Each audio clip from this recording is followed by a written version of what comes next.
মেয়ে জ্যোৎস্না আমায় কথা দিয়েছে, আসি আসি বলে জ্যোৎস্না ফাঁকি দিয়েছে। আমার মনে হয় লোককাহিনী ভিত্তিক গল্পের আবেদন চিরকালীন, তাই নতুন প্রজন্মের জন্য আধুনিক উপস্থাপন জরুরি। নতুন অভিনেতা অভিনেত্রীদের নিয়ে তৈরি করলে নতুন দর্শক তৈরি হবে। আচ্ছা, যদি রিমেক করা হয় তাহলে জ্যোৎস্না চরিত্রে কারা মানানসই হতে পারে? কাঞ্চনের চরিত্রে বর্তমান সময়ের কোন অভিনেতা উপযুক্ত হতে পারেন?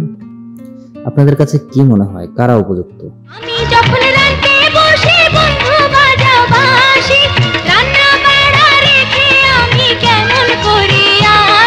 আমার মনে সঠিক পরিচালক, চিত্রনাট্য, ভালো অভিনয় শিল্পী না হলে দর্শক আগ্রহ হারাতে পারে। সিনেমার গানগুলো নতুনভাবে উপস্থাপন করা হবে নাকি পুরনো ধাঁচ রাখা হবে, এটিই বড় প্রশ্ন। সবকিছুর পরেও একটা বড় চ্যালেঞ্জ থেকে যায়, সঠিক পরিকল্পনা ও আধুনিক নির্মাণ শৈলীর মাধ্যমে বেদের মেয়ে জ্যোৎস্নার রিমেক করা হলে এটি কি আবারও দর্শকদের হৃদয় জয় করতে পারবে? জ্যোৎস্না আমায় কথা দিয়েছে, আসি আসি বলে জ্যোৎস্না ফাঁকি দিয়েছে। আপনার মতে কোন কোন পুরনো সিনেমার রিমেক হলে ভালো হবে? কাদেরকে নতুন করে এই চরিত্রগুলোতে দেখতে চান?